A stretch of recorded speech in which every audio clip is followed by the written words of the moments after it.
Yeah, welcome to our reading club, as usual. This is our Pan-African Reading Club, and we are reviewing this book called Defeating Dictators by Dr. Zege.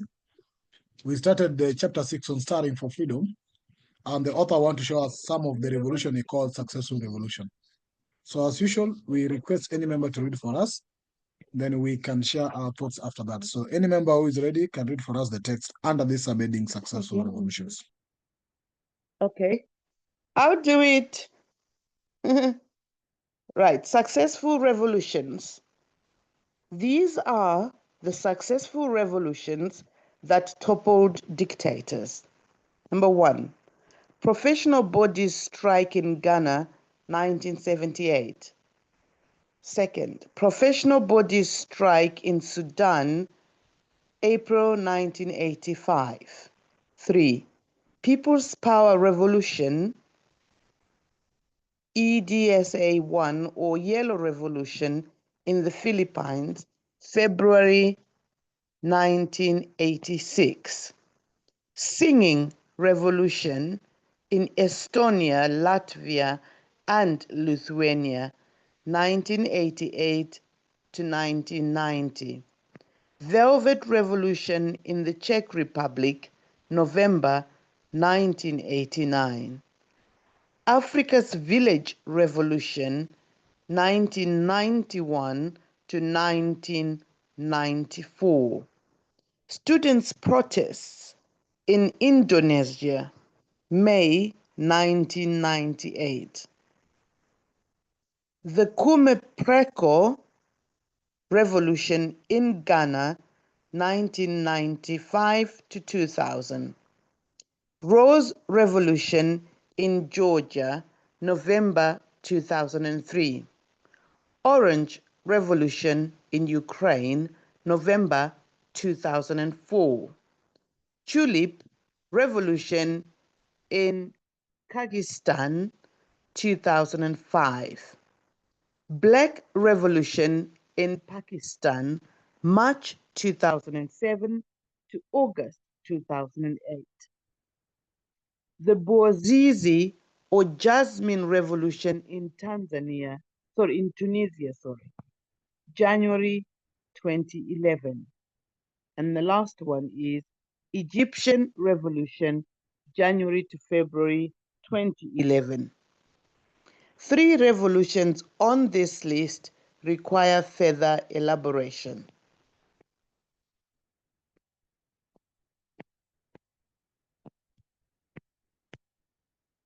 Right. The Kume Preko Revolution in Ghana, 1995 to 2000. On December 31, 1981, when Field Lieutenant Jerry John Rawlings seized power in a military coup in Ghana, it was the second time he had burst onto the political scene. The first was in June 1979. Back then, he cleaned up, held democratic elections in which he did not participate, and then returned to the military barracks after a mere 3 months in office. He was tumultuously hailed as a national hero. An adoring public nicknamed him JJ, Junior Jesus. Ooh. But when he returned again in 1981, I was not so sure of his sainthood. An avowed Marxist revolutionary, Rawlings proceeded to establish the most brutal, the most cruel, the most barbarous, the most economically ruinous administration in Ghana's history.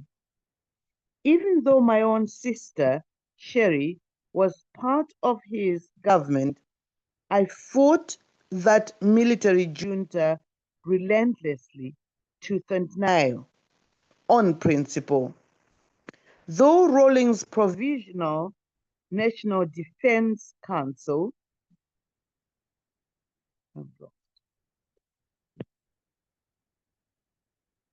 yes, Defense Council, PNDC, bore the hallmarks of a brutal military junta.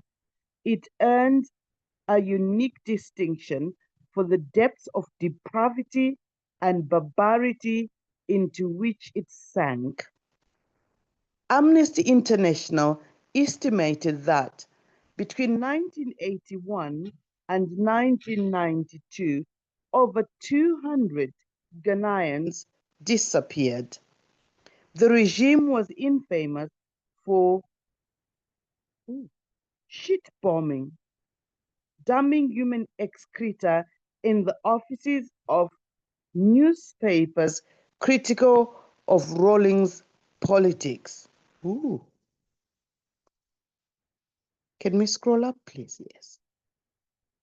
After the collapse of the former Soviet Union in 1991, the Rawlings regime came under intense pressure from both internal and external sources to reform its abominable political system. Rawlings put in place a coconut commission to write a constitution that was to his liking, and he transformed his PNDC into the National Democratic Congress, NDC, removing the P from PNDC.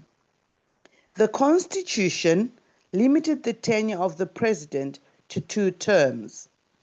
But Rawlings insisted that all those years he had served as president from 1981 to 1992 did not count because Ghana had not had a constitution then.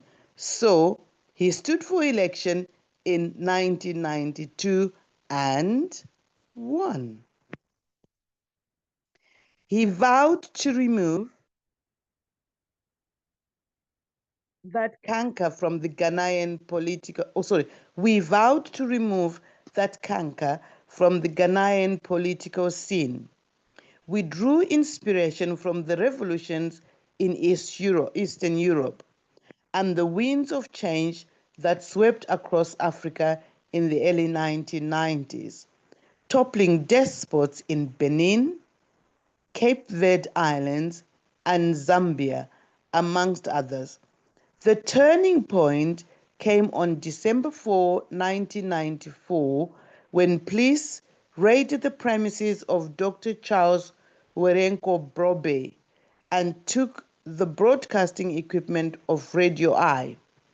The operation of the illegal or pirate radio station, the operators of the illegal or pirate radio station, Dr. Werenko Bobe and Victor Newman, decided to present a petition to Parliament. They were joined by supporters numbering about 1,000, but the marchers were attacked by government-hired thugs. We cobbled together a team of high-powered lawyers to argue that the closure of Radio I was unconstitutional, and we eventually won in court.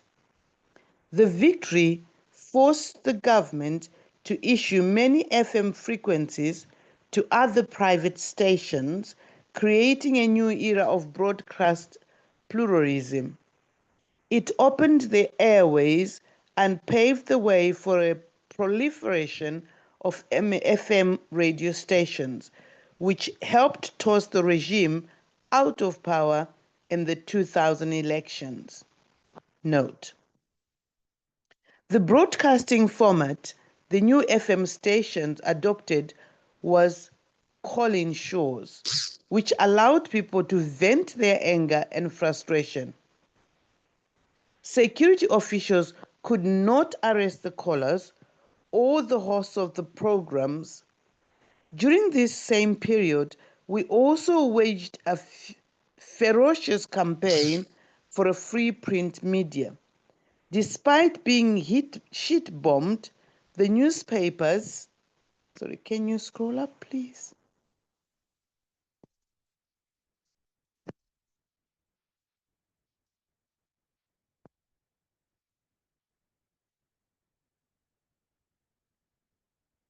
Okay, despite being shit-bombed, the newspapers in Ghana fought gallantly and flourished. The regime's Achilles heel, however, was the economy. Despite the billions poured into Ghana, economic performance was lackluster.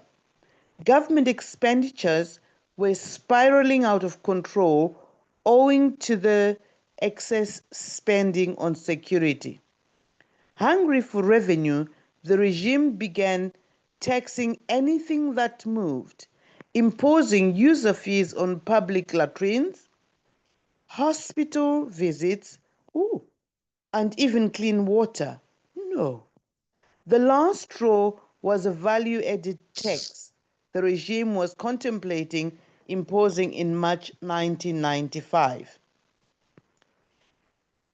In privately owned newspapers across Ghana, I attacked VAT as a vampire tax. Ghanaians are overtaxed, I railed. A group of us, including Dr. Werenko Bobby and Victor Newman, the operators of Radio I, mobilized the people to protest the impending tax. The regime was caught off guard and rescinded its decision to introduce VAT. Chalk up one victory for the opposition. Emboldened, we organized protest rallies to express our disgust at the regime and demand freedom of expression and political reform. The first such peaceful demonstration in the streets of Accra, the capital, brought out about 80,000 people on May 12, 1995, and was dubbed Kume Preko. You might as well kill me. Indeed, government hired thugs, opened fire on demonstrators, killing 4 of them. But pro-democracy activists were not deterred. We organized another demonstration at Kumasi, calling it Kume Preko. You might as well bury me. Subsequent street protests followed in other cities. I spoke at a number of them. The momentum was building to a fever pitch. Elections were scheduled for the following year, 1996. For the following year, 1996. Gibi, over the success of Gidi, over the success of the Kume Preko demonstrations, we vowed to toss out Rawlings' barbarous military coup civilian regime. We set up a group called Alliance for Change, composed of 10 individuals. More details of our strategies are provided in the next chapter. I set up a correspondent group in the United States called the Committee of Concerned Citizens of Ghana, CCCG, to coordinate with AFC. I set up another group, Ghana Cyberspace Group, GCF, with one Yo Owusu to mobilize young Ghanaian professionals. Unfortunately, we lost the 1996 election. The reason had less to do with the evil Rawlings regime than with our own ineffectual strategies and blunders. For example, incessant bickering amongst the opposition parties. But we did not give up. We aggressively pushed for the liberation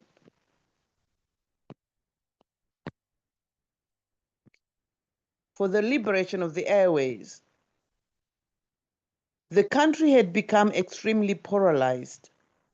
The first private radio station to emerge following the pioneering battle with Radio I was called Peace FM.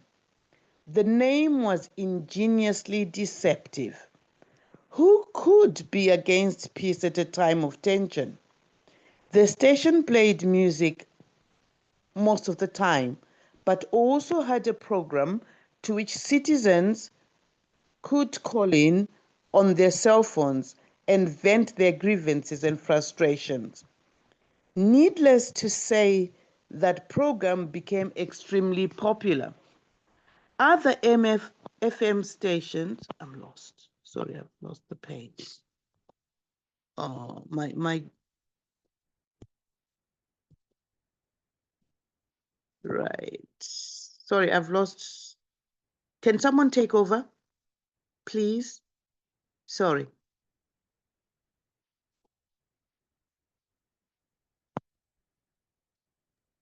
Anyone? I think Sister Sisomo, Sister Papua, you are at other FM stations appeared both pro and anti-government, and their numbers grew rapidly, making it impossible for the government to control them. That's where you are. Yes, but my phone is still, I'm working on from my phone and my phone just shrunk the page. You can't read Okay. it anymore. Okay, so by 2000, Ghana economy was in a coma. Inflation rate at 60%, unemployment hovered around 30%, interest rates had reached 50%, and the currency had virtually collapsed. Elections were scheduled for December 2000. Rawlings could no longer run as he had served 2 terms. So his vice president, John Rawlings, was to stand on the NDC ticket. His opponent was John Akafor, leader of New Patriotic Party, and a personal friend who also served as the opposition alliance presidential candidate. Now, by December 2000, it was clear from all indications that Rawlings' NDC had no intention of relinquishing power and was determined to steal the elections. And even if they lost, they had up their sleeves Plan B, which was to declare a state of emergency and demand a national recount. Now, 2 days before the December 7th, elections explosions rocked Kumasi, the stronghold of opposition NPP. On election day, government hired thugs known as macho men, beat up, intimidated, and prevented opposition supporters from going to the polls. But the FM radio stations kicked in and played a stupendous role in ensuring transparency that had not been seen in election in recent. Now, Africa history, in recent African history, an army of reporters from local radio stations whizzed around the poll stations, asking tough questions of officials and voters, broadcasting every irregularity and peculiarity. Sometimes their broadcasts brought elections and security officials carrying in to head off a potential problem. As economists put it, live radio, it turned out, is a better and cheaper monitor of honesty of African election than the local and international observers teams, whose reports will emerge only after the battle had been lost or won. And the FM radio station made it impossible for NDC to steal the elections. Since none of the candidates won more than 50%, a runoff was scheduled for December 28th. The country was on pins and needles. The NDC regime was getting ready to activate Plan B. Then something happened. Initial results showed that J.A. Akafor ahead. Without consulting Rawlings, John Atamil called Akafor to concede defeat and congratulated him. It was too late to activate Plan B. The FM radio station immediately broadcast the concession speech all over the world. As Thomas Friedman, a columnist of the New York Times, pointed out, the foremost democratic countries in West Africa today Benin, Ghana, Mali, and Senegal all have private, flourishing FM talk radio stations. Stop sending African lecturers on democracy. Let's stop sending African lectures on democracy. Let's instead make all aid, all IMF, World Bank loans, all debt reliefs conditional on African governments permitting free FM radio stations. Africans will do the rest, he wrote. Now that's where we will stop a bit to review that example of one which is called successful revolution in Ghana. And it is very simple that, very interesting that Rawlings decided to change the election terms and that then he served his 2 terms. So when he wanted now to leave and maybe endorse his candidature or his friend running the vice president, when the vice president was defeated in the election. And probably that's what this person qualifies to be successful revolution. But yes, let me hear what you think about this example. I think it relates a lot to what's going on in the continent. The example of Ghana. The floor is open. I've got a question because I'm wondering, my question is on how we label a revolution as successful, because the topic is successful revolution. What are the markers of a successful revolution? Do we have an unsuccessful revolution? Because the moment you have revolution, successful and revolution next to each other, it implies that others fail, but we can't have failed revolutions because then there's no change. But what do we call a successful revolution? Or what does the writer call a successful revolution? What would we as Pan-Africanists call a successful revolution? That's my question. Sister Tapua, your question embodies what we discussed on consciousness about the revolution. I think there's sometimes back we touch about it. And Nkrumah gave us a simple definition in that book, Consciousness. He says that the revolution has 2 phases. He said first is the fight against the old and the struggle for the new. So the question is, that means then the revolution is about the system. Because what do you struggle at? What do you fight against the old? Not the old person, but the old system. And then it's a competition for the new. So it doesn't only end by defeating the old system, but the second phase of the revolution is now the competition to create a new one. So then the revolution becomes a systematic thing. But I am getting the context here of course, people going to the protest, 80,000 people turning out. Of course, it pushed maybe the president to come up with the constitutional changes, saying now that we are going to have 2 terms. So I don't know, in this Ghana context, at what particular moment is labeled revolution? Whether the protest of the 1995 or the defeat of the deputy of John Rawlings. So I don't know still on that context, but yes, go ahead. Thank you very much for reminding us of the definition of revolution from that we learned from conscientism, because my exact feeling was this is not complete. It's not a revolution, because when you topple one person and then you don't get to see whether there's a change in the next system, it's not complete. I'm also basing it on Zimbabwe's experience of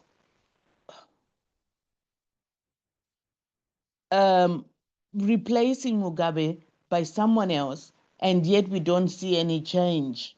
There's not been any change. It's just a change of leadership at the top, but there's not been a revolution.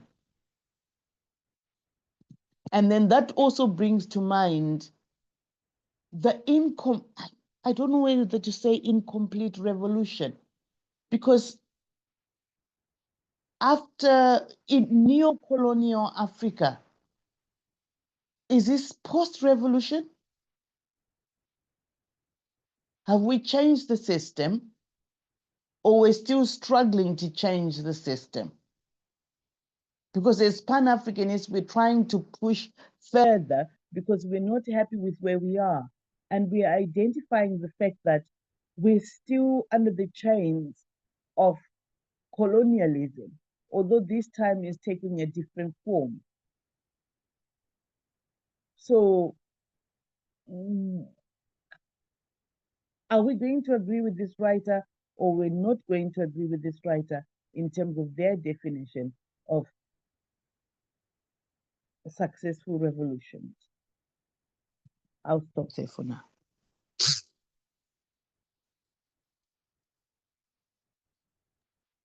Okay, who is going next?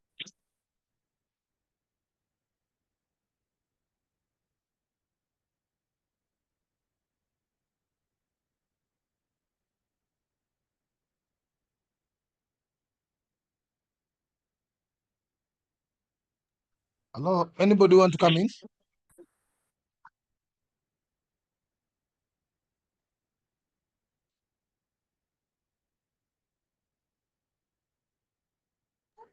Can you hear me?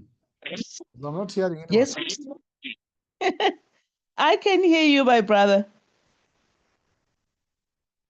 Okay, let me assume that the rest of members here maybe don't want to comment at this particular moment. But yes, still on the context of can I suggest? Sorry. Can I suggest that just a few of us, we used to just go to a person and say, "What's your comment?" so that we can ask people to participate. I want to say something. I was in the middle of something else. Mm-hmm. Can I? Yes. Sorry, I'm not the chair. No, I just wanted to follow up on what her sister Tapua has just said. Is it a revolution if it hasn't happened? Is it a complete revolution? What is a complete revolution? I ask myself too. So then I thought about it and I said to myself, a revolution can happen, whether it's change of head or change a coup that's taken over. I would say at that point it has happened. But after a while, things change, things don't work. So do we then say it never happened? It did. But after some time, whether it's a week or month or whatever, it hasn't worked out. So somebody else comes and does it again. But meanwhile, change is happening. People are learning from it. And when they come back and do it again, it's because they're learning from it. Just like, again, I give my country as an example. People fought for change. They thought they were changing. They thought things were going to change for the better. But it happened to go worse. Then they said, oh no, we've made a mistake. Let's go back and start again. And that going back, the going back for us, and I know it's not just me feeling this, we just feel something big has happened. Something big has happened, which when we have these discussions, I would call that a revolution. Because a revolution doesn't have to be military or whatever. But you see things happening. But whether they're going to last is a different discussion. But at this moment, everybody's feeling it. We've even had the who is it? The minister for Scotland is in the country at the moment. After, is it 12 days of him being elected, appointed or whatever? And very unusual things are happening. Like somebody was reporting that things are happening that Malawians are not used to. He's just brought in a completely different arrangement of things. He's literally running the country with 11 people. 11. And he's making the calls himself to whoever he wants to speak to. And he spoke to Zambia about maize. He called Hikainde And people are like, oh, so the Minister of Agriculture is his phone. You see? So things happen, things change, and we all get excited. Just like they got excited last time, and then it went completely wrong. They thought it was a revolution to kick out the Mutarikas because they were considered the most successful leaders, but somebody got them out. And they thought, that is it. And now this happens, goes back a big way. And is it a revolution? Is it not? Is it complete? Is it not? Did it happen? Did it not happen? I think it happens. But what follows after that, like Sister Tapua is saying, they're not seeing what they expected after Munangagwa came in. So it does happen. But after a while, it fades out. People get bored. Humans, that's what we're like, isn't it? We then got bored after a while. We want something else. We want something else. Expecting more. Once we've had this, we expect more. Once we've had this, we want more. We want this, we want that. And then that person is not coping, perhaps, or hasn't got the knowledge to deliver that. Then the whole thing goes sour. Then we want to change again. I don't know. Yeah, thank you. Thank you. I think there's a paragraph I'm highlighting, and you remember last time when we were reviewing this book, we said that we need to be grounded a bit. Remember that? There was some element of some few texts that we were not in agreement with. So first thing is that what I was quoting is here. This is a book from Kwame Nkrumah. Says that revolution has two aspects. Revolution is a revolution against an old order, and it's also a context for a new order. The Marxist emphasis on the determining force of material circumstances of life is correct, but I'll also like to give a great emphasis on the determining power of an ideology. A revolutionary ideology is not merely negative. It's not conceptual refutation of a dying social order, but a positive creative theory, guiding light for emerging social order. This is confirmed by the letter of Hegel, you said. So basically, then it's trying to bring the element of revolution and what's very important. So, Nkrumah says that in the previous paragraph but the interaction between the alteration of social circumstances and the content of consciousness, not one-sided. Circumstances can be changed by revolution, and revolutions are brought about by men who think as men of action and act as men of thought. It is true, revolutionaries are produced by historical circumstances. At the same time, they are not chaff before the wind, but have a solid ideological basis. And prior to that, Nkrumah said the second revolution is consistent in its contestation that the unity of nature. But that was not very important. There's some element I wanted to check on when Nkrumah talked about the revolution. But I think I'll get it somewhere. But there's somewhere where Nkrumah talks about it. But I think that can suffice for now. Sister Tapo, please go ahead as I look for the other things. Right. I thank you very much for the reference to the text, because whilst the text that we're reading in this meeting titles the topic Successful Revolution, Nkrumah gives us his definition of a successful revolution. In other words, there's a change of old order, which is the first part. And the second part is ideological grounding, directing the next activities after that. So in other words, what we're saying is what happened in Ghana was a change. But what was the ideological driver behind that? And did they manage to some extent attain what they meant to? For example, we've been given Jerry Rawlings there.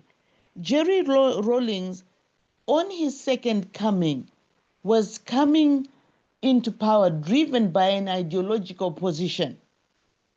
But he was not able to successfully execute his ideological position, I think what we saw here are elements of frustration because he was using power and force and everything else to try and drive people in the direction that he wanted. So within the context of Ghana and within the context of what we're reading now, if we take out Jerry Rawlings himself, at the beginning, the first coup, he was in power for 3 months and he went back to barracks. Was that revolution successful? I don't think so.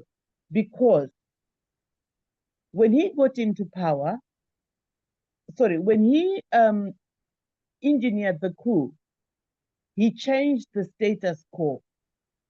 But he was not happy with the result of the government that followed. So in other words, we can change government, but without ideological grounding, the next person can come and do whatever they want. So when he came back a second time, he had ideological grounding. But it's one thing to have ideological grounding and then execution. That's where he failed. Execution. So was it a successful revolution? It wasn't for Jerry Rawlings because he could not attain what he wanted. He was forcing people. So the third revolution in this particular script that we've read, which the writer is calling successful revolution, I don't agree, according to a Pan-Africanist perspective, that it was a successful revolution. They managed to topple Jerry Rawlings, yes, but were they successful in establishing that which they wanted to establish? So I'll stop there for now. Okay, Sister Tapua, I like also to highlight another element here. When, if you can see the revolution that is quoted here, it says that while each social system has a supporting ideology, a revolutionary ideology seeks to introduce a new social system. So I think it's very important as well.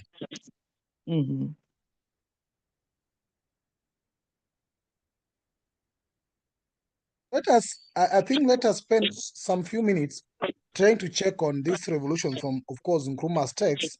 Not that it's the only text that we can check on, but the fact that we are facing it in this discussion, let's try to do our best to see how we can be grounded on it a bit. Because one thing I've asked myself, and I still ask members who have been with us here, what part of the example by Ghana that qualifies that Ghana story to be a revolution? Is it the part that 80,000 people are in the street? Or is it a part that Joe Rawlings agree now to have a 2-term in the constitution? Or is it a part whereby the deputy of Joe Rawlings was then defeated in the subsequent revolution? And you see, it still goes ahead and apply to, I think it was somewhere here that Nkrumah also said that an ideology of a revolution against a social milieu. So every true revolution, and I think this quote is what I was looking for. It is in start of chapter 3 of this, where we are reading currently, Consciousness. And that quote says that it was by Mazzini in his book Towards Colonial Freedom. No, Nkrumah actually made this quote in his book Towards Colonial Freedom, and the quote was from Mazzini. Remember, we did a big study of Mazzini, who was a French philosopher, French revolutionary activist. And he said that every true revolution is a program. And it's a program that is derived from a new, general, positive, and organic principle. The first thing necessary is to accept that principle. Its development must then be confined to men who are believers in it and emancipated every tie or connection with any principle of an opposite nature. Now, Kwame Nkrumah continues to say that here, Mazzini was asserting the connection between a revolution and an ideology. When the revolution has been successful, the ideology comes to characterize that society. So if you call the revolution, there must be very important need for what is the ideology of that revolution. Because then you can see that in a revolution. For you to judge that the revolution was successful, you judge it based on what ideology it came up with. So without going further, I'm still analyzing the revolution, and I'm reading this course from Kume and trying to compare it to what is being said about the Ghanaian revolution. So I see 3 hands are up. I'll allow them to continue as we still try to do some cross-reference here. Brother Eric. Yeah, thank you. My thinking would be one thing that we should actually agree on, we may agree with is that failure comes when focus is lost. Fail when we lose focus. Yeah, according to the many texts, the many written documents that we've read, one that you've just cited now is that a certain ideology has to be conceived, a certain idea has to be conceived by a certain group of people that believes in it very well, and they will be the ones to move with it without putting it out there for the rest of the people. But now here is the thing.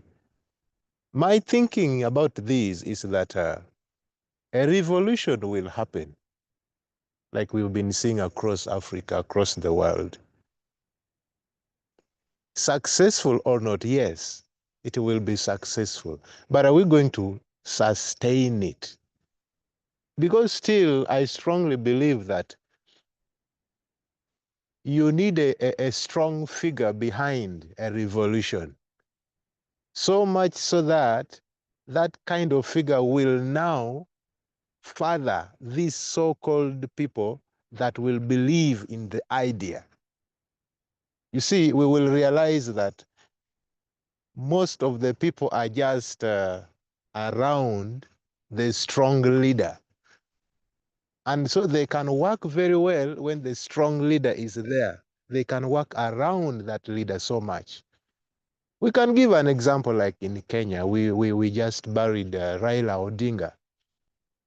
He's a guy that is so strong that if you are ahead of him or if you are his subordinate, you will have to work because he is there. So this is a personality that is good, that can form the face of a revolution or the face of leadership. But what about those other ones that are working with that strong personality in a person? You find that they just act as if they are so good, and they will cause a change. They will cause a government to go down. But when they become the face of the new leadership now, that is when they will again, to me, they will again begin, they feel the pressure is overwhelming. So they lose the focus because they are not for that position. Most of these people are not for that first position, by the way. Same thing you see, okay, an example like Zimbabwe.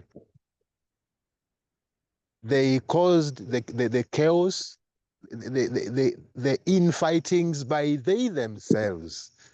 When finally Mugabe was gone, they cannot, we can't see that. We can't see that. So you find, yes, you will change. You will give us a new order. Remember, something is new just when it has just come. But just after a small time, you need something that will be standing the test of time. So now what happens now again? A leadership that is only by itself, the people that brought it to existence, that leadership will get old as soon as possible, in my view. Because if you come to power and then you think you are the one who has it all, and you don't want to accept other ideas, really, the question is, what new idea do you think you still have? Because the reason why leadership has to change is that the amount of change, the amount of, let me call it service delivery, the amount of the good that you can give a community is dependent and limited at a personal level.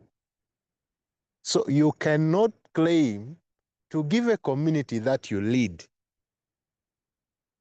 things that are new, things that are good for 40 years, like our very own here in Uganda. That does not work. So the best we could, or the best we have received from President Museveni is limited to President Museveni's type. And that is why his ideology becomes old. It will now look like a failed revolution. Yes, they succeeded 40 years ago. 39 years ago, now they're about to make 40 years, just a few months. But it is no longer new. And it is not sustainable. It is risky. That's why the country will break into chaos anytime. I think that is the point, according to me. Thank you. Thank you, Sister Chisoma. Then we will try maybe to look at this second example, read it, and then we can see the comparison between this Tunisia and the Ghana one, and to maybe identify what the author is trying to miss here. But Sister Chisoma, yes, go ahead. Yeah, mine is along what Brother Eric has just said. That who brings about the revolution? Is it the leader? Is it a group of people? Is it the citizens? Let's say what was happening in Kenya with the Gen Zs everywhere, making commands. I don't know if anything came out of it. Was there a revolution or not? That's a discussion for another day. Then you have the Traores, who, I don't know how these military ones work, but somebody decides, I don't like what that one is doing, agrees with a few, I don't know whether that's how it happens, agrees with a few people within the military, topples the other, take over, then starts giving orders as to what must be doing and how things should work. And we're all going triore. So that's a revolution for them. Like Brother Eric is saying, years down the line, it's viewed differently. Already people are saying, oh, he's a dictator. Oh, he's good at PR. He's not doing anything at all. It's just PR. And then you have situations like perhaps in Zimbabwe, where we had Mugabe and the people. So we could hear Mugabe's version, and then we could hear people's version clashing. And then he goes, and then the people, no direction. Whether there's direction, as far as Mnangagwa is concerned, there is direction.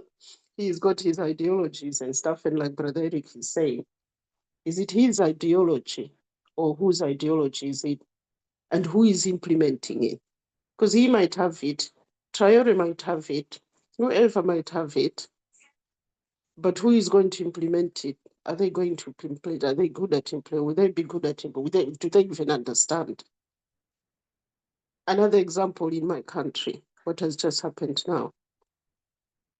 So previously, it was politicians who wanted to take over for personal whatever enrichment. Obviously, there was no ideology. The whole thing collapsed on its face.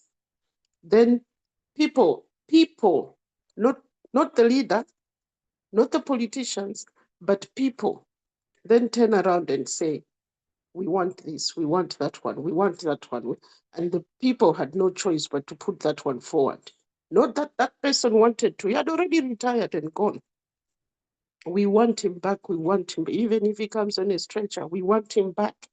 So they put him back on the ballot paper and he won with a huge margin. That's it. Never happened before. So it's people asking, people. So shall we say people caused the revolution? So is this guy understanding what the people want? It looks like he's understanding it and he's making an effort to make sure. But how far is he going to take it? Will the people he appoints be able to do what people are asking? Do they even understand what people are asking, given politicians? They do their own thing. People want something else. They want something else. They want to do things differently. They just... So sustainability, like brothers say, who is going to deliver this ideology? Whose ideology? What ideology? Is it acceptable to everybody? Usually the answer is no. So we keep starting again. Every 5 years, we try again. We try again. There we are. Thank you.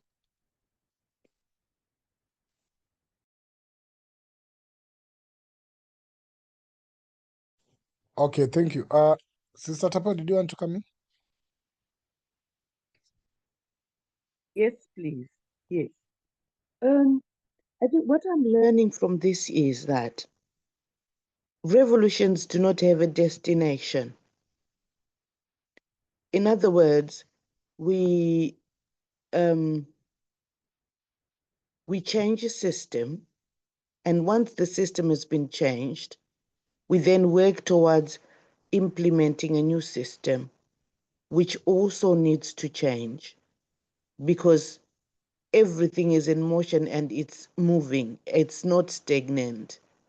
And then what we also have is, I'll give you the Zimbabwean situation. People joined the civil war in Zimbabwe with different aims. You get the upper class, the black upper class wanting their children to access equal education, to live where they want, and so on. You get the peasant Africans wanting the land back, and so on, and equal access to health facilities, etc., jobs for their children. The war, well, there was a revolution, a new government comes in, tries to change the system, largely changes the system for one group of people. So for that group of people, there's been a successful revolution. But for the other people who are still landless and homeless, because the land question has been addressed, do not see the revolution. You have our young people in this country saying Smith was better. Now people are saying Mugabe was better. So when we're talking about revolution as Pan-Africanists, what is it that we're looking for when a revolution is successful? It's not just the change of government. It's what other things are people going to do for the people? What is it that we as Pan-Africanists want our people to experience? Because otherwise we've arrived. We've got black leaders who half the time are puppets, but they're black. Is that what our aim is? We have Sister Tapua, neo-colonialism. Yes. Sister Tapua, based on the narration you're trying to pick in that direction, Mhm. do we can really be confident to say that there was anything we can call successful revolution in Africa? Because then I think partially, even if you look at our independence struggle and then so-called countries gaining independence, despite of either others went through the forest, the guerrilla warfare, others sat down, could you really call that there was a revolution that took place by that time? Because based on the element of what you call systematic change, or change the change in the entire system. Because some of us believe that there's what you call the reform or transformation. And when you talk of the word transformation, you basically transform what is existing. When you talk of reform, you basically reform what is existing.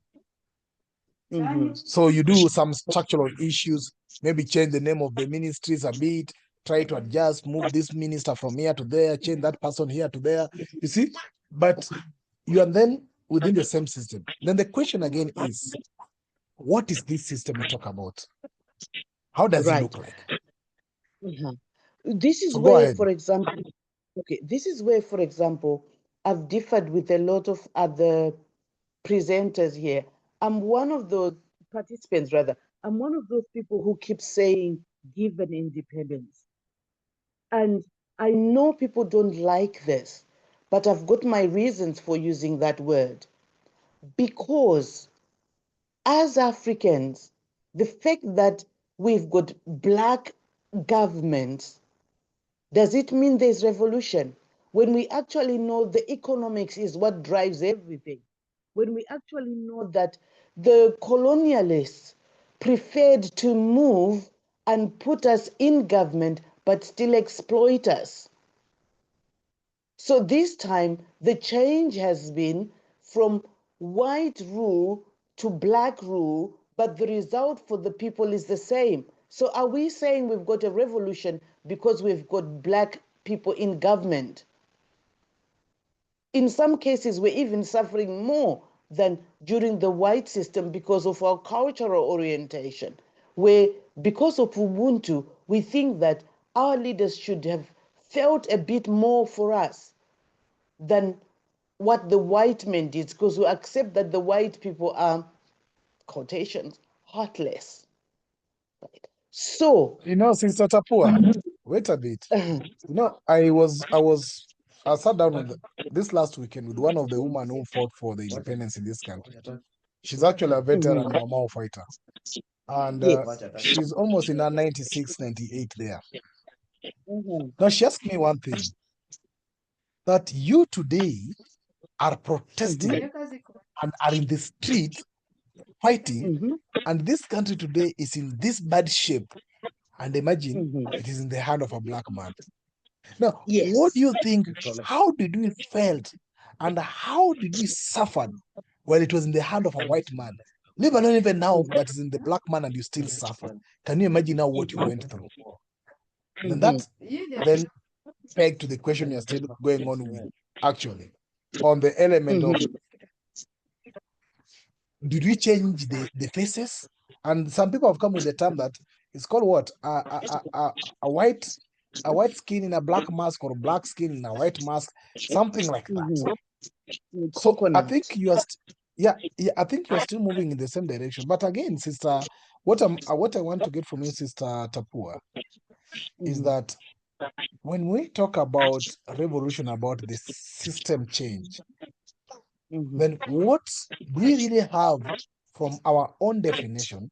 What change in the system can qualify for us to call it revolutionary? Right. I think the challenge that we're having as a people is, like my brother said previously, losing focus. We don't go to war, or we don't aspire for a revolution to change government. We aspire for revolution to change the lives of the people.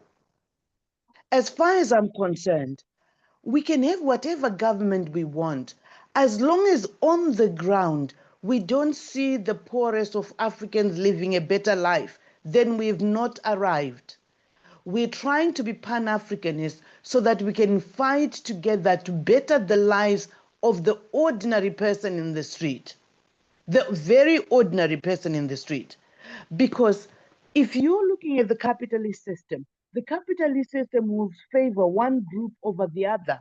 Are we fighting to have Black capitalists, to have the capitalist system? I mean, look at the debates in South Africa. Nothing has changed for them. Absolutely nothing has changed for them. This is why I talk of being given independence, because they'll only give you so much so that they maintain their position. And we foolishly accept the fact that, oh, when it's now us in government, oh, we've taken black farms, we've taken white farms. And what are we doing with them? And what's happening to our people? We shouldn't be contented with the fact that the face that's leading is black. Let's look at the results. When we look at the results, look at the lifestyle of an African, then we can say we've had a successful revolution. This is why, for me, I've even given up on democracy and the term, because we're being forced to use a system that does not sit well with where we want to go, with our aspirations, with the governments that we have, the type of governments that we have, and our culture. So that they're forcing us to have democracy because they like the chaos that results from it, because they know they can buy certain people who continue to export chrome and gold to them, who will take our riches and hide them in their banks, and then turn around and say, oh, you can't send money to Africa because of terrorism. You can't send this amount. And yet they accept our money, our leaders' money, and they don't question. And when our leaders are deposed, they go and hide with them. So no, we need to look at the people, the ordinary person in the street. That's where our revolution lies. Otherwise, anything else is just, well, them manipulating, them granting us at the extent to which they think we should go because they want to maintain their status quo. This is why I say give an independence. I'll stop there for now. I don't hear the second subheading on Tunisia. Maybe we can get some different element on that. Anybody?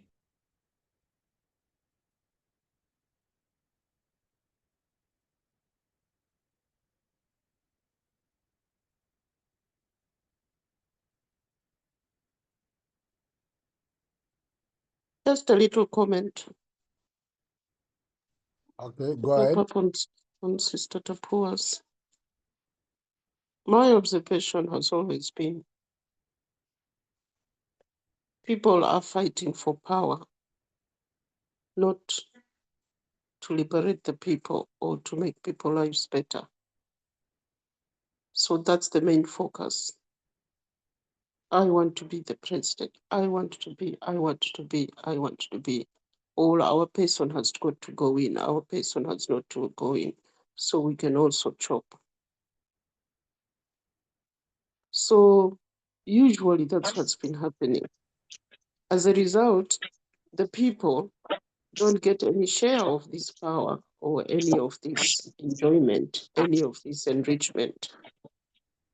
In fact, it gets worse for them because the next person who comes has calculated how you're going to fleece them off. I'll give an example for the last government that's gone out. Suddenly there was a shortage of maize, shortage of sugar, shortage of fuel, shortage of this, shortage of that. And because as ordinary people, we don't understand how these things come about. But at least we had the power to say we don't want them anymore, we don't want them anymore. And suddenly they went. But it turns out what was happening was they came in, I'm sure they came in as a syndicate, to what shall I say, close down all these institutions that were providing maize, literally closing them down. Oh, we closed it down because it's not operating properly. Close the sugar, close the this one, close this, that one, but not replacing it with anything. But underground, they are taking over these businesses as individuals amongst themselves. Just like we're saying, the white people did this, and now what are the black leaders doing? They're doing the same thing. The dividing things amongst themselves. So the foreign exchange, it's come out of the banks. Literally, you could not change a £10 in a bank. You have to go to the black market. I remember going into the bank to say, I want to change this money. I wanted to give somebody some money because when I gave him the pounds, he didn't understand what that money was and he refused it. I said, okay, let's go and change it in the bank. The bank says, no, we don't change any money anymore. We're not allowed to change any money. Go in the bureau, which was outside, an Asian bureau outside in the supermarket. So that's where you go and change. Because amongst themselves, they've come up with a system of collecting the dollars for themselves. Dollars are no longer available to anybody else. No longer available to anybody else. Sugar, they'll take it to the black market. Fuel, they take it. You will buy fuel from the bush, not from the filling station. So they've come up with a whole government just coming up with a system of taking everything to the black market. And they wait for the maize. They'll hoard and hoard and hoard the maize. They take it from the farmers. It doesn't go to the institutions that regulate these things or sell these things to the public. It became their private property, creating warehouses to hide this maize until people have starved for real and then bring it out at higher prices. Literally, leaders of the country doing that to their people. And hunger was everywhere. So when the elections come and they didn't even think they were going to lose because they thought, oh, we're going to release this maize at such a. So now that they've lost, they're stuck with that maize, they're stuck with the sugar, they're stuck with everything. And this government has decided we're going to flood the market with maize from Zambia. Let's see what they're going to do with the maize that they've been holding. So there's an argument now between those who are holding and those who, why are you selling the maize cheaper? Oh, we bought the fertilizer at a very high price. Yes, you put it at a high price. So you can exclude these people from buying fertilizers and maize and sell it yourselves, export it and things like that. So it's the power that they come from, not the people. So that's why it never works. I've yet to see somebody, I don't know whether the new one is towards that. I've yet to see somebody whose target is the people and not the power and not the money. Thank you. Okay. Should I read? Please go ahead, Sister Tapua. Okay. The Bouazizi or Jasmine Revolution in Tunisia. I'm going to read slightly faster because of time. December 17 to January 14, 2011.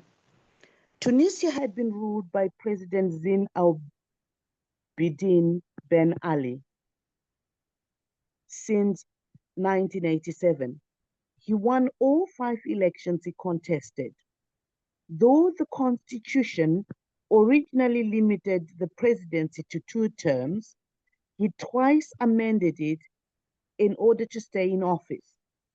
The Economist reported that his widely loathed wife, Leila Ben Ali, promoted the interests of her Trabelsi clan. The most prominent were her brother, Belhassin Trabelsi, and her son, Mohammed Saka El Matari, who Ben Ali was grooming to succeed him. However, lack of jobs and deteriorating social conditions proved to be the regime's downfall. In 2010, only 1% of the rural population had access to clean water, and unemployment was 14%. When Mohamed Bouazizi was trying to earn a living by selling fruits, can you scroll up? Fruits and vegetables, he set himself ablaze in the town of Sidi Bouzid on December 17, 2010.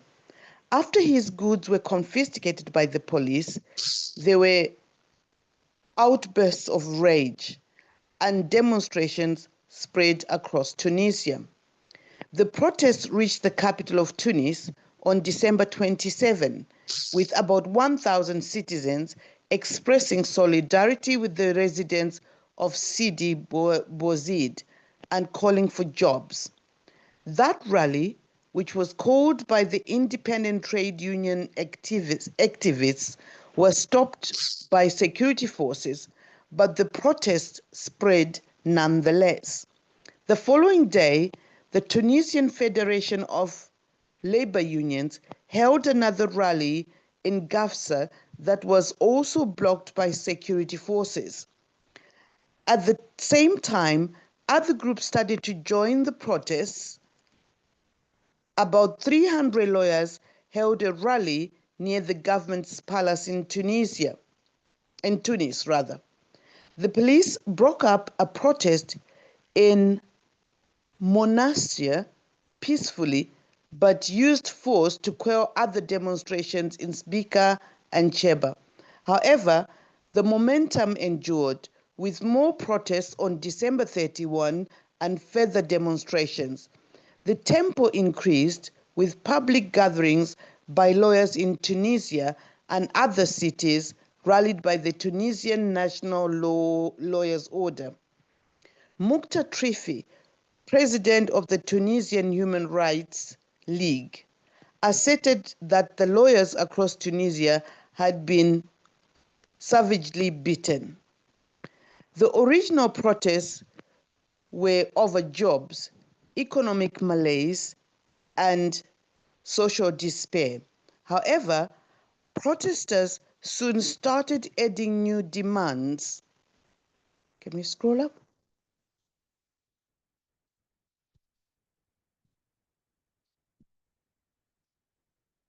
And changes in the government's online censorship, which blocked a lot of media images from being broadcast, and an end to Tunisian authorities' phishing operations, which took control of user passwords and thwarted online criticism.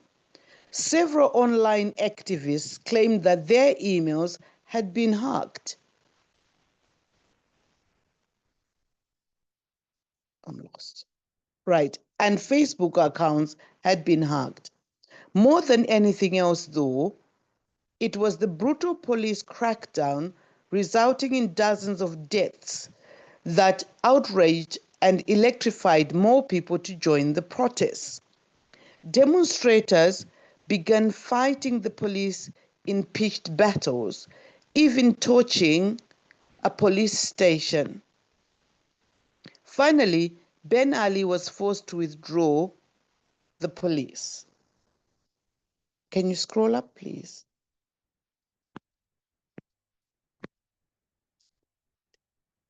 At least 2 towns said the police had vanished, whilst opposition activists had said senior army chiefs were refusing to fire on protesters. On January 14, Ben Ali imposed a state of emergency and sacked his government amidst violent clashes between protesters and security forces. That gatherings of more than 3 people were banned. And he again promised fresh legislative elections within 6 months in an attempt to quell mass unrest. However, it was too late.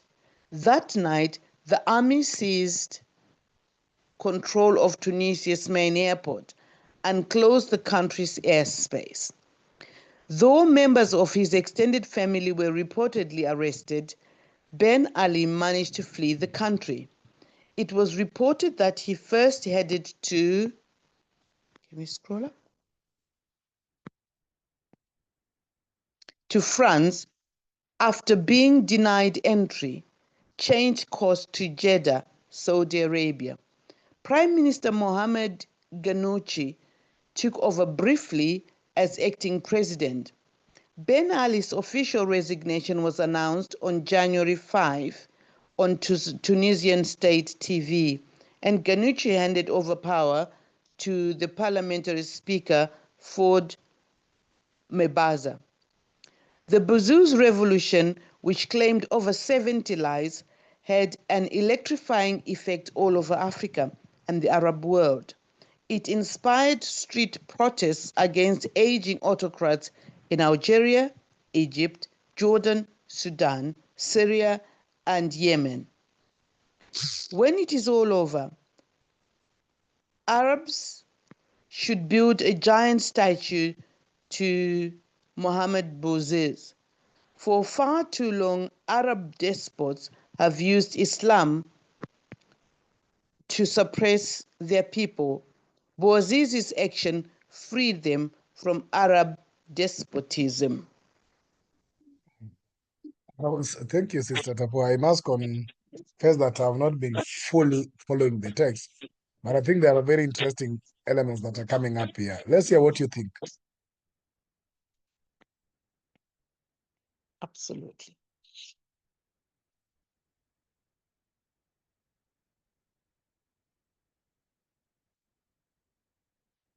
Let us look at this revolution. So what sparked it? They are saying there was issues. Then one of this young man who was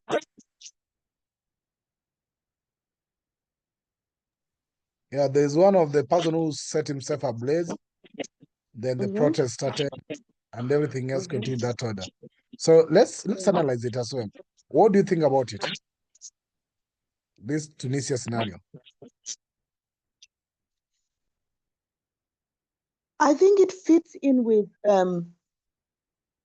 what the writer has previously prescribed as conditions for toppling a dictator. First of all, you have general unrest amongst the people, and it's got nothing to do with governance. It's got to do with their general welfare. Them trying to eke a living and then government stopping them. And then you have professionals and other people. In the previous context, it was the media and the educated elite almost supporting and driving the revolution in a particular direction. The same thing here with the army not listening to the instructions that the president was giving them and supporting the people. Initially, they didn't, but then the people just kept on, and the media also plays an important role. So I'm just learning. If we're going to organize a revolution, or if anything is going to work, you need to read this like bees. Who's in it? Are the people disgruntled enough? If the people are disgruntled enough, then we've got some idea of where things could go. Are there institutions that would support the changes? If they are, like the lawyers in this particular case, then you have a possibility of revolution starting. And then the media, that's communication. So dictators will also want to take control of that. They will change the leadership of the government operators, like the armies and the soldiers. We've seen them change in Zimbabwe like anything. They will limit the media access. Zimbabwe has one TV station, and a lot of other people are not allowed to say anything. If you say anything against the president or his name, you'll be gagged. If you join a group that is deemed to be undermining the sovereignty of Zimbabwe or the standing of Zimbabwe, you could be arrested and so on. So you get all these things. So I think it's a point of learning for us. I'll stop there for now. Yeah, I was trying now to read it a bit. So I'm seeing the elements, and I think Dr. Etiade listed some of the potential people might join the revolution and the forces. And I'm seeing them here being mentioned, especially the trade union here. And I think it also shows the very important role that trade unions must play. And maybe that's why these so-called governments also ensure that they kill trade unions. I don't know how strong today trade unions are in African countries, but I think then there's some element and some wisdom why the government always try to silence the trade unions, you see? Because it's so from trade unions, then you go to worker unions. I look at the lawyers as well. But again, there are triggers, as Sister Chisomo, Tapo, you've listed. You see, the text I'm sharing here say that the original protests were over jobs, economic malaise, and social despairs. However, protesters soon started adding new demands. Changes in government online censorship, which block a lot of media images from broadcasting. You see? So there's a lot of things that goes on. But again, it points me back to the question Sister Tapoa you raised. Was it Sister Chisomo? On whether the Gen Z thing was a revolution or successful one. Because again, you wonder, you know what happened in Nepal? We saw it. And I'm trying to read the pattern here. That the protests continued and continued and continued. Which means to them, what they wanted was to see the president out. Which is one element, a successful revolution. You have removed somebody.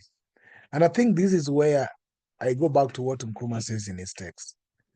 That most of us take revolution as one-sided. So you just try to defeat the old system. And in this case, probably you view the old system through the person who ran the system. So you remove the president. You remove Mugabe. You remove maybe Ruto or Museveni. But then we stop there. And we don't work on what is the new system we want to put in place. So then we think that revolution is about the leader. And therefore we say that if we remove leader A and bring revolutionary leader B, then we are going to sustain the revolution. But you see, then it takes more than that. It takes more than just removing President Ruto and putting pig in there and say then now we have the revolution and it's going to be successful. It's about how do you go extra mile to propose new system that can then guide, govern, and sustain the revolution. I think Brother Kwame sometimes raised the issue of what? Is it defeat, abolish, maintain, and defend? There was something formula like that that he gave us sometimes back. Because the key thing is that we only abolish. But we don't work on replacing. We abolish and probably replace the new person. Not a new system, a new person. And we only defeat a person, not a system, and replace a new person in a still old system. So that is, I think, what has been going on. So I'm seeing a lot of course, things like that can be triggering revolutions and how you make it successful. But the question again, I think the question we should ask yourself or ourselves, is it that our concern is only to see Mugabe go? Do we just go to give our life in this protest where people are shot so that we then exercise the so-called revolution just to see Ruto goes? And all we want is just Ruto go and nothing else. And then we don't know that there's a system that has been behind Ruto. So the people he works with. So what we'll do is just to replace him, put a new person, and we go on. We don't go extra mile to think about the system. And the funny thing, I'll give you the scenario, because you have asked the question about, somebody raised the question about the Kenyan scenario. You see, what happened, we were protesting against a finance bill, which is actually, a finance bill in this context, was actually a proposition by President Ruto himself, you see. But then, when he realized that we were pushing it too hard, that it was going to move beyond finance bill now to affect him, what he did is simply to say, yes, I'm stopping the finance bill. Then we went home and said, we have succeeded. He has stopped.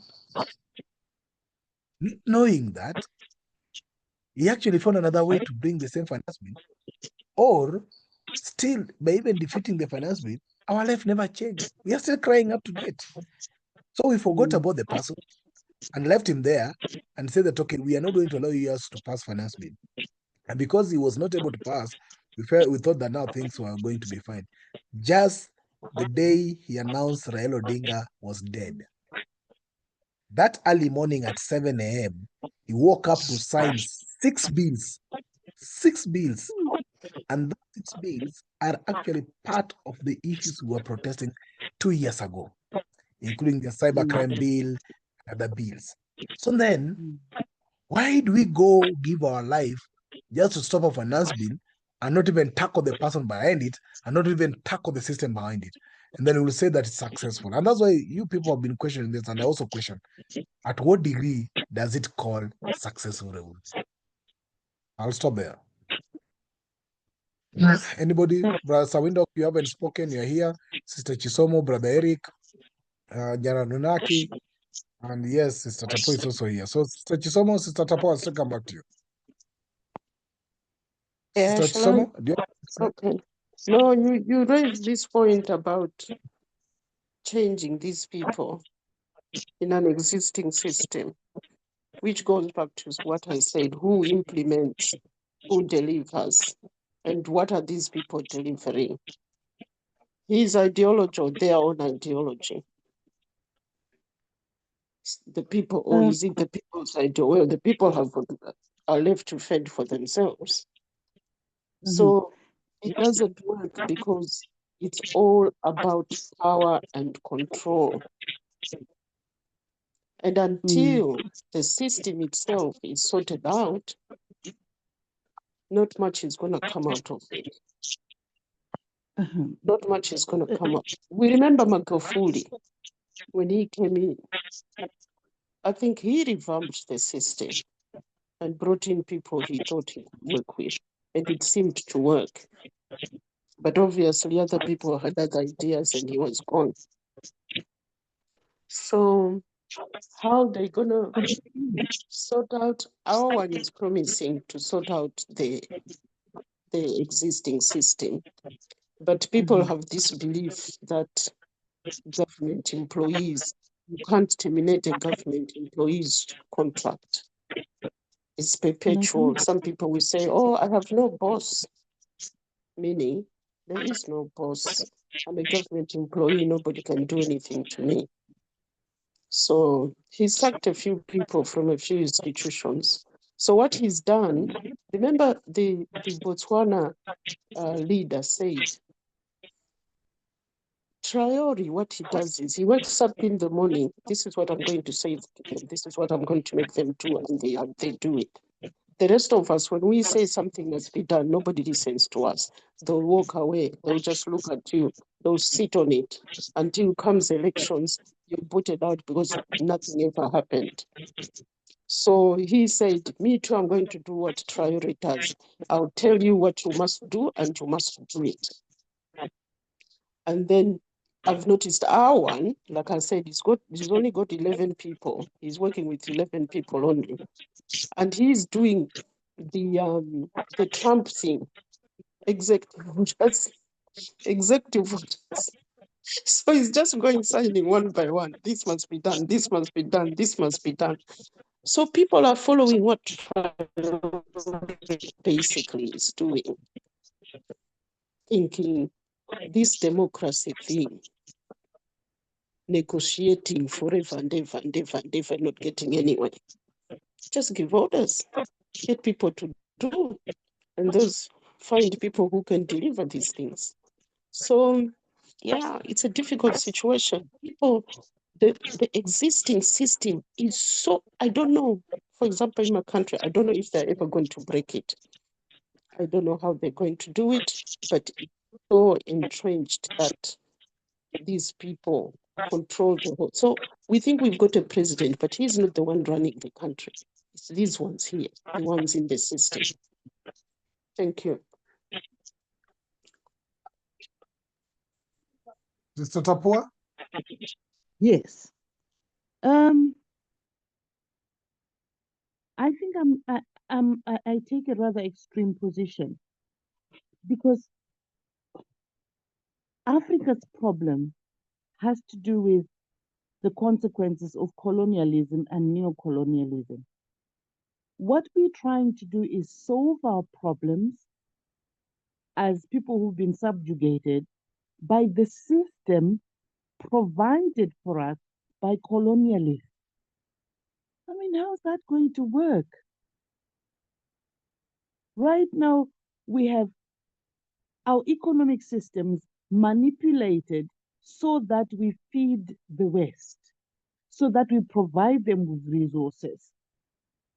And we're tinkering on the edges because we're thinking that electing the next president is going to solve our problem. No, it's not.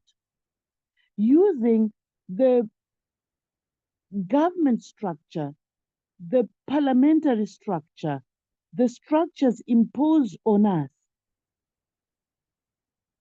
to exploit us is going to solve our problems. No, we need the African way to get ourselves out of this.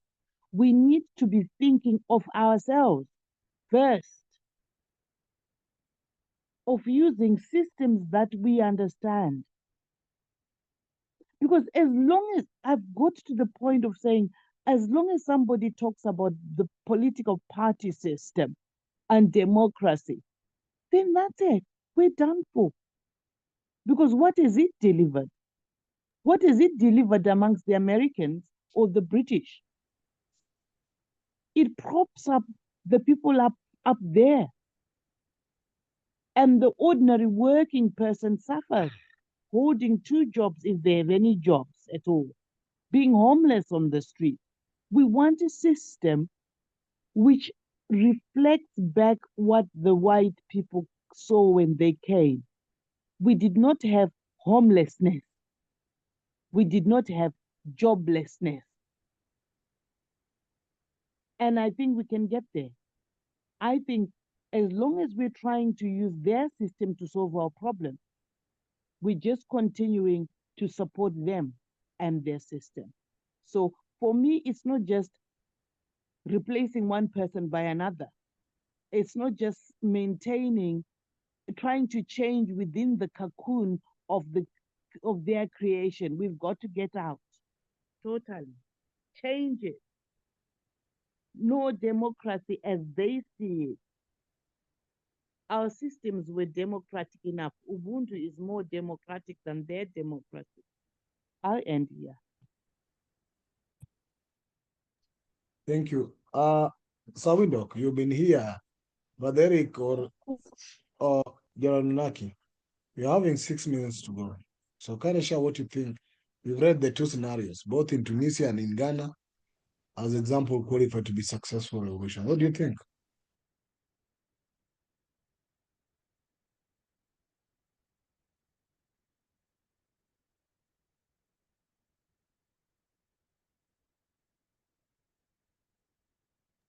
Sawindok?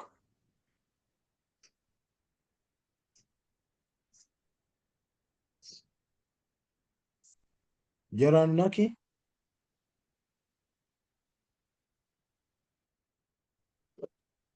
Yes, son of the league. Yes. Yes. No, all I can say is just that America or the superpowers, they have the power to use mercenaries. They have the power to fund terrorists within our African countries. They have the power to bribe faction leaders in our African countries so that they can fight against any government that claims to stand for Pan-Africanism. And unfortunately, Libya was one of those. So what the US government is just, as this text is saying, these people could not have done this thing without having a motivation behind it. I mean, you can't destroy your own country and you were born from there. It just doesn't make sense. So it just shows that the people were tricked with money, promise of money. Oh, give you money. Take out Gaddafi, will give you the money. And then when Gaddafi was gone, America looted. So yeah, that's what I can say, my brother, that if you have money, you can do anything. That's what America has proved to us in these past 500 years. Thank you. Oh, thank you. Wow. Yes. I think we forget as Africans that we have money. We've been deceived to think that we don't have money. I think we need to regain our confidence as a people that the resources that the world needs are here. And it is us who must feel that confidence to tell America that they can come and bomb us if they want. And they won't, because then they will not survive themselves. I think we just lack courage. We've been convinced that we have no money. When we have money, we have the resources that they need. I was actually saying today when discussing with one of my relations that people are selling their fields in the rural areas for money. They can't grow, they don't have anywhere to grow their food, but the money is spent, which is exactly what is happening with us. They take all the gold and the platinum and the resources and the lithium and give us paper money, and we're left with money and no land. They're polluting things. They're destroying the forest and the rivers, and they give us money. What's money? We have the money. And I think we need to have a leader like Traore who believes that we have money, instead of shuffling all the way to go and ask Trump for. Oh. Anyway, I think I'll stop there. Can someone come in as we come to an end, sister? Yeah, no, it's this money thing. I think as a people, we need to understand money. What do we mean by money? Is it just the paper? Is it to do with wealth? Is it assets? What is it? For my people, I see when they say money, they mean the paper. So like Stapo is saying, selling everything so they can have this paper on them. And then what do you do with the paper? Tomorrow it's gone. You've passed it on to somebody else and there's nothing left. And the belief that we don't have the money is because we're pitting it against the dollar. So it makes like the dollar is the money. What I have as assets, as paper, as my community is valueless until I have this, what the Western consider as money, meaning their money, not my money. So I think Africa is heading the right direction. I think a number of countries, I think the Sahel and a few others, I think Botswana, Namibia, and is it Zambia, when they've agreed we're going to trade each other in our own foreign currency, we don't have to worry about finding a dollar to buy stuff. This week, Malawi came to the same agreement with Zambia. So when they're buying maize, this maize or whatever, they don't have to buy in dollars, which was the issue before. Oh, we don't have forex to buy anything. We don't have forex to buy anything. What they mean is we don't have the dollar. And yet you're telling people you can't change the dollar in a bank. So the whole thing came to a halt. So this money thing, there's too much focus on this money thing. You just give me the money. You just give me the money. You just give me the money. And they don't even understand the value of what they're selling for this money. And I remember, I think I've said this before, you're looking for land in the country and everybody wants to sell.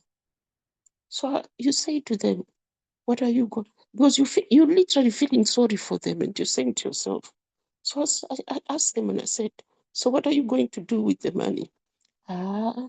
Zioneka, meaning I'll work it out.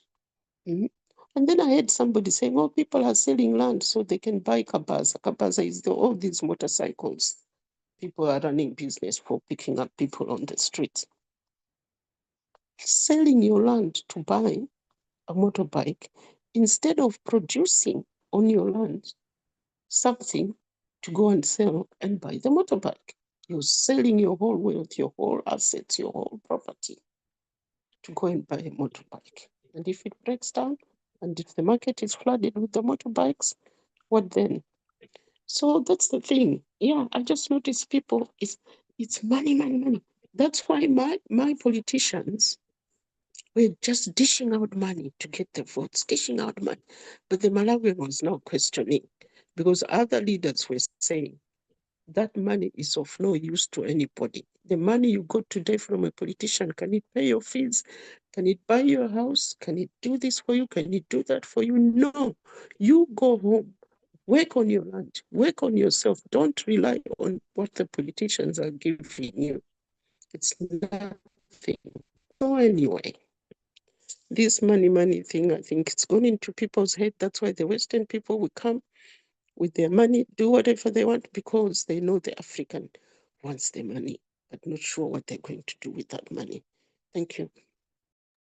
Thank you. Unfortunately, we've come to an end of our session for today. We'll continue from here, but there are two things that are coming out clear.